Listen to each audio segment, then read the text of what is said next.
ये शिशुपाल भगवान द्वारकाधीश को शत्रु मानने लगे कि जिससे मेरा विवाह होना था उससे द्वारकाधीश श्री कृष्ण ने जबरदस्ती राक्षस विवाह हरण करके विवाह कर लिया। तब से श्री कृष्ण को 100 गालियां देते थे। अब जब युधिष्ठिर महाराज के राजसूय यज्ञ में सर्वप्रथम सबने हाथ उठा करके कहा कि द्वारकाधीश श्री कृष्ण की पूजा होनी चाहिए प्रथम, तो शिशुपाल लगातार गालियां देता हुआ खड़ा हो गया। ये गवाला जिसकी माता का पता नहीं, जिसके जन्म का पता नहीं कि कहाँ हुआ कहाँ पला, अरे बचपन में लोगों के घरों में चोरियां करने वाला और जमुना में स्नान करने वाली महिलाओं के कपड़े उठाने वाला, झूठ बोलने वाला, और आपने कैसे बोल दिया कि प्रथम पूजा इन्हीं की होनी चाहिए। बलराम जी अपना हल लेकर के शिशुपाल को मारने के लिए दौड़ते हैं, लेकिन भगवान द्वारकाधीश ने कहा कि भैया रुक जाओ, हर प्रहार समय पर करना चाहिए। अगर आपने पहले ही इनका वध कर दिया तो फिर मैं क्या करूंगा भाई, पूर्व जन्मों के जो वरदान दिए उनको भी तो पूरा करना पड़ेगा।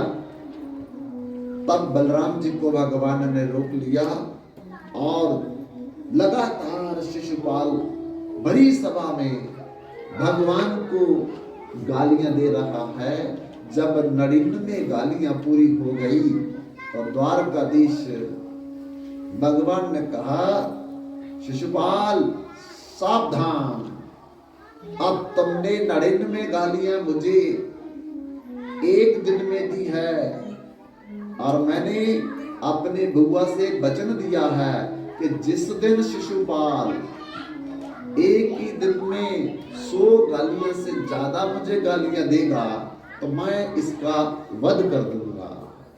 क्योंकि जब शिशुपाल का जन्म हुआ था बंधुओं, तो शिशुपाल जन्म के समय 4 हाथ लेकर के पैदा हुआ था और 3 नेत्र लेकर के पैदा हुआ था, और जब रोता था तो गधे की तरह आवाज निकालता था।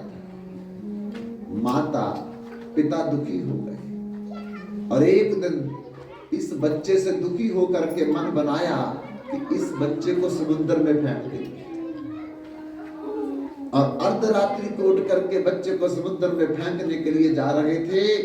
और जिस समय इसको समुद्र में फेंकने लगे, आकाशवाणी हुई, इस बालक को ना मारो,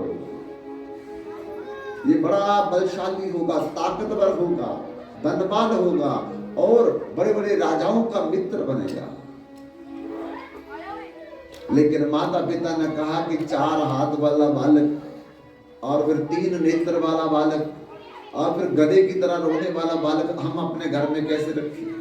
तो आकाशवाणी ने कहा, एक दिन ये ठीक हो जाएगा। कैसे ठीक होगा?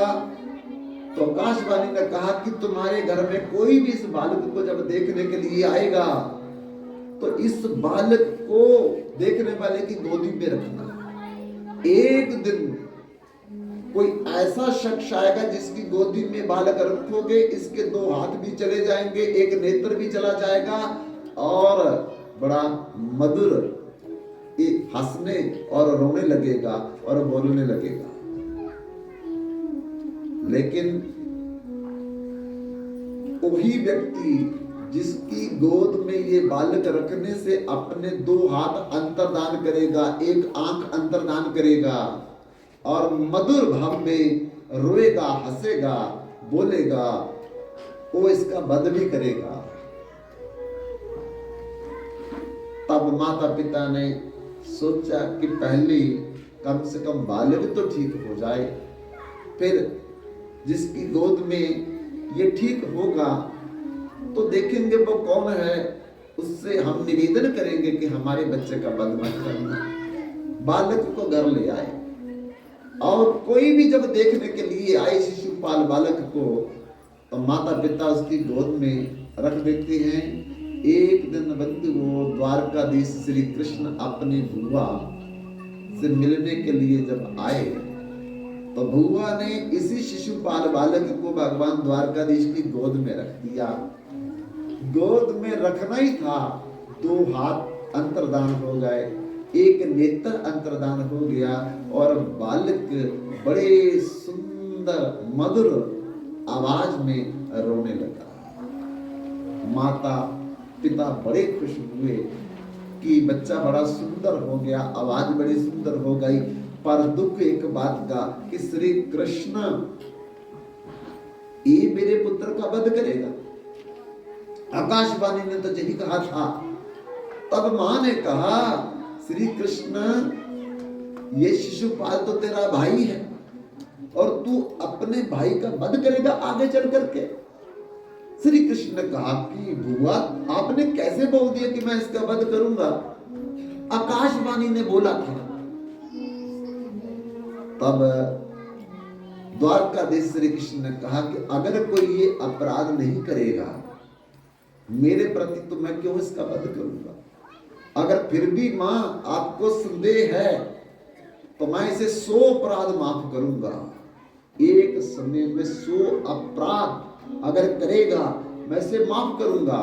अगर 100 अपराध से ऊपर अपराध करेगा फिर मैं इसका जरूर वध करूंगा। तो भगवान ने सोचा कि 100 अपराध करेगा ही क्यों ये द्वारकाधीश श्री कृष्ण के प्रति। लेकिन जिस दिन से रुक्मणी का हरण करके द्वारकाधीश श्री कृष्ण ने विवाह किया उस दिन से रोज ये 100 गालियां देकर के 100 अपराध करता है। आज बड़ी सभा में 99 अपराध जब कर दिए शिशुपाल ने तो भगवान ने सावधान कर दिया, शिशुपाल मैंने भुआ को वचन दिया था कि 100 अपराध तुम्हारे माफ करूंगा, 99 अपराध तुमने कर दिए हैं। लेकिन शिशुपाल कहता तेरे से डरता है कोई, मैं कम हूं, मैं जब तक चाहूंगा तुम्हें गालियां दूंगा। अरे 99 के बाद 100 गाली भी दी, भगवान ने सावधान किया। फिर जब उसने 101वीं गाली भगवान को दी उसी समय भगवान ने सुदर्शन सुदर्शन सुदर्शन को बुलाया और सुदर्शन उंगली पे आकर के टिक गया। भगवान ने आदेश किया सुदर्शन से इस शिशुपाल का धड़ सर से अलग कर दो। सुदर्शन बंधुओं जाकर के उसी समय शिशुपाल के धड़ को सर से अलग कर दिया। लेकिन भगवान की उंगली में रक्त निकल आया। सुदर्शन छोड़ने से उंगली में रक्त जो निकला तो सभी बोलने लगे, अरे कपड़ा लाओ कपड़ा लाओ, द्वारकाधीश की उंगली पर रक्त निकल आया है। सभी लोग सभी महिलाएं वहां कपड़ा लेने के लिए दौड़े, लेकिन वही द्रौपदी खड़ी थी। द्रौपदी ने अपनी महंगी अमूल्य कीमती पहनी हुई साड़ी को फाड़ दिया और फाड़ करके भगवान की उंगली पर उसकी पट्टी दे मारी। तब भगवान ने उसमें द्रौपदी से कहा था एक एक धागा गिन करके उसके बदले जब तुम्हें कभी जरूरत पड़ेगी तो बंधुओं मैं उतनी साड़ियां तुझे प्रदान करूंगा। द्रौपदी तो भूल गई थी, लेकिन भगवान को सब याद है।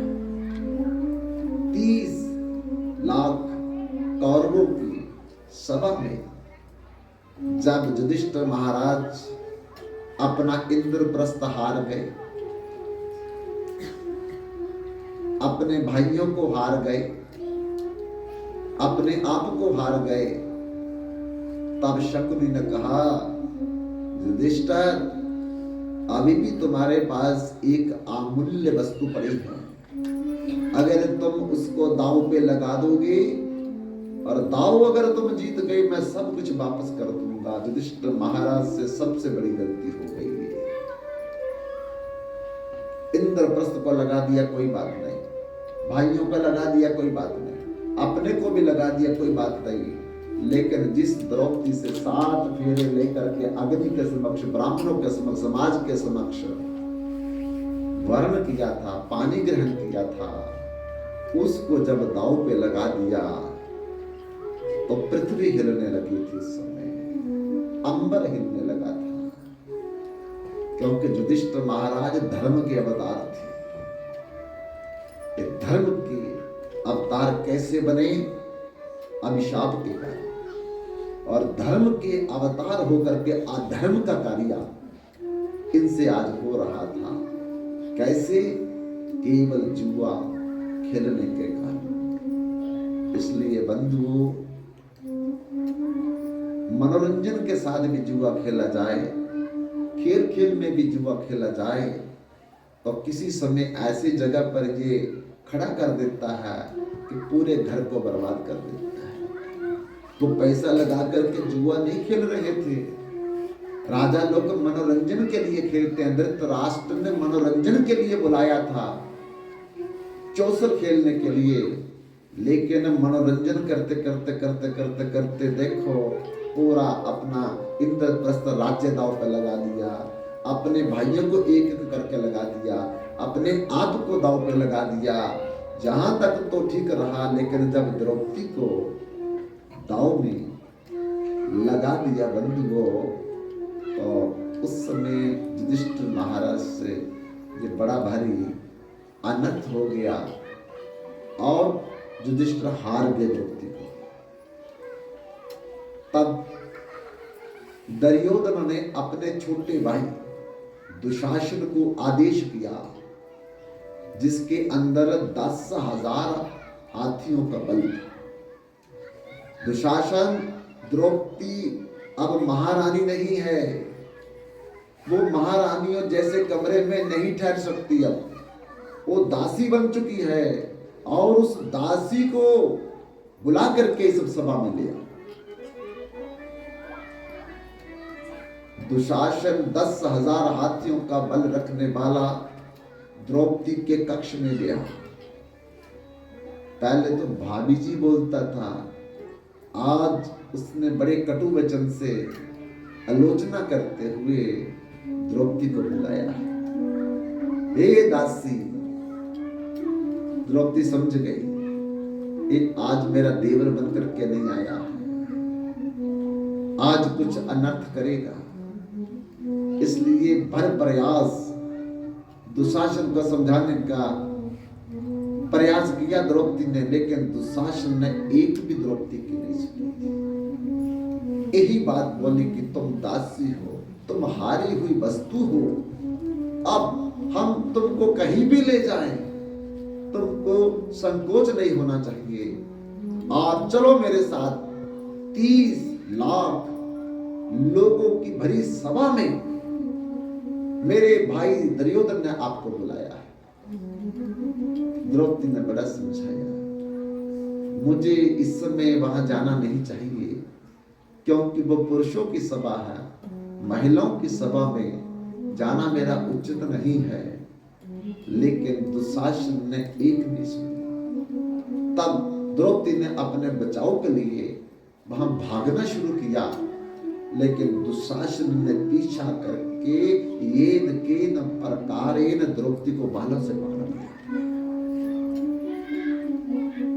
और पकड़ करके बड़े कटु वचन बोल करके घसीटता हुआ उस सभा में ले आया। लेकिन द्रौपदी ने वहां देखा जाकर के, आंखें खोल करके कि पति अपने नेत्र झुका करके बैठे हुए हैं। पितामह द्रोणाचार्य, कुलगुरु कृपाचार्य, विदुर जी, धृतराष्ट्र तो आंखों से अंधे हैं, लेकिन सब ने अपने अपने नेत्रों को नीचे किया और बैठे हुए। द्रौपदी एक एक के पास गई थी, मेरी रक्षा करो, मेरे साथ अन्याय हो रहा है। लेकिन इतने बड़े अन्याय होते देख करके भी बड़े बड़े योद्धा उठ करके कोई आगे नहीं आया। इसीलिए भगवान ने एक एक करके महाभारत के युद्ध में मरवा डाला कि तुम चाहते तो द्रौपदी को बचा सकते थे, और जितना पाप अन्याय करने वाले को है उतना पाप अन्याय देखने वाले को भी। अगर हमारे में समर्थता है, ताकत है, शक्ति है, बल है, तो हमें अन्याय देखना नहीं चाहिए, विरोध करना चाहिए। यही बात तो हनुमान जी ने भविष्य से कही थी लंका में। जब हनुमान जी मां सीता की खोज करने के लिए लंका में प्रवेश करते हैं, तो प्रवेश करके वो आकाश मार्ग से सब घरों को देखते हैं, रावण का कक्ष भी देखते हैं, लेकिन माता सीता का कहीं भी दर्शन नहीं हुआ। आखिरी सोचते क्या करो, दिन हो जाएगा और मुझे सब देख लेंगे, फिर काम मेरा बन नहीं पाएगा। तब ऊपर से देखा एक तुलसी का पौधा लगा हुआ। मन में सोचते हैं, अरे इस सब राक्षस के घरों में तुलसी का पौधा लगा करके कौन ऐसा साहस कर रहा है। तब देखा तो एक कुटिया में जय श्री राम लिखा है, सीताराम लिखा है, लक्ष्मी नारायण लिखा है। अरे पूरी राक्षसों की कुटिया में, घरों में, एक कुटिया में जय श्री राम, जय लक्ष्मी नारायण लिखा है। ये लगता कोई जरूर भक्त होगा, पर ये भक्त राक्षसों में रह कैसे रहा। तब नीचे उतरते ब्रह्म मुहूर्त हो गया और इंतजार करने लगे कि कुटिया से कौन निकलेगा। तो जब विभीषण का उठने का समय हुआ और उठते ही वो भगवान सीताराम सीताराम सीताराम का नाम बोलने लगे। हनुमान जी ने जब सुना, अब मोबो भरोसा हनुमंता बिना हरि कृपा न मिले ही। जब हनुमान जी ने देखा कि सीताराम की आवाज आई है, सिया राम को अंदर कीर्तन कर रहा है, बड़े प्रसन्न होकर के उस दरवाजे की तरफ देखने लगे। और देखते देखते ही उस कुटिया के दरवाजे से सिया राम की धमनी करते हुए एक ब्राह्मण वेश धारे हुए व्यक्ति निकलता है। और हनुमान जी ने नजदीक जाकर के पूछा कि आप कौन। हनुमान जी ने जब पूछा तो भविष्य ने अपना परिचय दिया है कि मैं रावण और कुंभकर्ण का छोटा भाई भविष्य हूं। लेकिन आप इस लंका में इस तरह कैसे रह रही है। भविष्य ने कहा, जैसे 32 दांत में जीवा रहती है सुरक्षित, अपना जैसे जीवा बचाव कर लेती है दांतों में, ऐसे ही इस राक्षस नगरी में मैं अपना राम नाम लेकर के, सीताराम नाम लेकर के बचाव करता हूं। लेकिन मुझे अफसोस है, भविष्य ने कहा हनुमान जी से, कि प्रभु राम मुझे कब मिलेंगे। हनुमान जी ने कहा कि राम जी तो तभी मिलेंगे जब आप राम का काम करेंगे। तो भविष्य ने कहा, क्या मैंने अभी प्रभु राम का काम नहीं किया। दिन रात मैं राम राम का ही तो कीर्तन करता हूँ, भजन करता हूँ। हनुमान जी ने कहा कि अभी तक तो तुम राम का नाम ले रहे हो, लेकिन राम का काम नहीं अभी तक आपने किया। बोले कौन सा काम मुझे करना बाकी था। हनुमान जी ने कहा कि तुम्हारा बड़ा भाई माता सीता का हरण करके और उनको कैद बना करके इस लंका में रख रहा है। क्या कभी आपने अपने भाई रावण को समझाया। भविष्य ने कहा, समझाने का कोई फायदा ही नहीं है, वो तो समझेगा ही नहीं, किसी की बात नहीं मानता। लेकिन हनुमान जी ने कहा कि आपने प्रयास किया, जतन किया या नहीं किया, ये बताओ। बोले जब वो बात मानता किसी की नहीं तो मैंने बोला नहीं। बोले इसका मतलब कि आप भी अपने भाई रावण के साथ उस पाप में भागीदार हो, अन्याय को देख रहे हो, अन्याय का विरोध नहीं कर रहे हो। भविष्य ने कहा करूंगा भी तो वो मेरी बात मानेगा नहीं। लेकिन हनुमान जी ने कहा कि ठीक है, अगर वो तुम्हारी बात नहीं मानेगा तो फिर तुम लंका में उसका अन्न जल क्यों खा रहे हो? अरे एक पापी व्यक्ति का अन्न जल खाना भी तो पाप है। उसके अन्न पर क्यों निर्भर हो, उसके दिए हुए घर पर क्यों निर्भर हो, उसके दिए हुए जल पर क्यों निर्भर हो, कपड़ों पर क्यों निर्भर हो, त्याग करके क्यों नहीं चले गए? तब विष्णु की आंखें खुली और रावण को जाकर के समझाने लगी। जब रावण ना समझा तो भविष्य ने उसी लंका का प्रभु राम की भक्ति के लिए, सेवा के लिए, काम के लिए त्याग कर दिया। बंधुओं, जब तक हम अन्याय का विरोध नहीं करेंगे, देखते रहेंगे, तो करने वाले के बराबर भी हम भी पापी उतने, हम भी उतने ही अपराधी। इसलिए जहां तक संभव हो सके हमको पाप का विरोध करना चाहिए, अपराध का विरोध करना चाहिए। और देखो, जब विभीषण भगवान राम के पास पहुंचता है, बाकी ने विरोध किया कि विरोधी के भाई को हमें साथ नहीं मिलाना चाहिए, लेकिन भगवान राम ने उसे लंकेश बोल दिया। सुग्रीव ने पूछा कि आपने उनको लंकेश बोल दिया, लंका का राजा भी बना दिया, तो रावण कल को सीता को लेकर के आपकी शरण में आएगा तो फिर उनको कौन सा राज्य दोगे? भगवान ने कहा भविष्य को मैंने लंका का राज्य बना दिया है, अगर रावण सीता को लेकर के आएगा तो मैं उसे अयोध्या का राजा बना दूंगा। आए तो सही। इसलिए सन्मुख होई जीव मोहि जब ही, जन्म कोटि अगनास ही तब, कोटि विपर बद लागे जाहु, आए शरण तज नहीं ताहु। भगवान की शरण में कितना बड़ा पाप करके भी कोई चला जाए, कितना बड़ा अपराध करके भी चला जाए, लेकिन भगवान कहते सक्री दीप प्रपन्नाय तवास्मि च जाजते अभय सर्वभूतेभ्यो ददाम में तद व्रतम मम।